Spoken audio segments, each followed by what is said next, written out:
bagamba nti kati ebbanga liweze nga omeme banja ekizimbe kino amasanyalazze kati n'amazzi tebalina.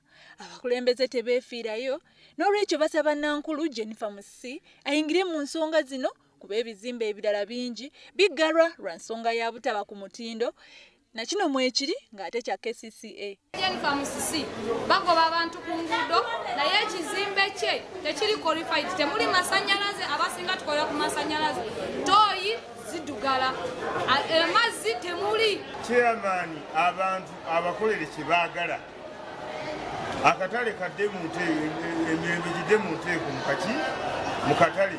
Mani tumanyi yava agamba nti abantu bava mu Kaleerwe ate alinga ye yava Kaleerwe kale ekizibu ky'abakatale chairman kuba tetwamulonda twagala kwerondera chairman waffe. Nawe oyagala okubeera maama kola ebikuyisa maama kale n'olwekyo akakiiko konna kakola ebyo ebikayisa nti kakiiko baba akalonda mu kuzimba kakkiriza abasuubuzi balonde akaabwe kuba akakiiko akaliko kalondebwa mu kuzimba.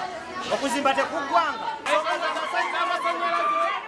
batusibira mu katale ku ssaawa emu ezo basibira mu katale netusula mu katugulira dooyi ziwunya ekizimbe kino kimaze omwaka mulamba nga kikola. Abasuubuzi bonna buli ali mu kizimbe asasula ssente. Lwaki ekizimbe ekya gavumenti KCCA lwaki tesasula masanyalaze? Wabula chairman wa katale kano Gita Jonathan nga ono entabwe kweva aganidde ddala okwogerako ne bannamawulire ku nsonga emuvunaanibwa abasuubuzi.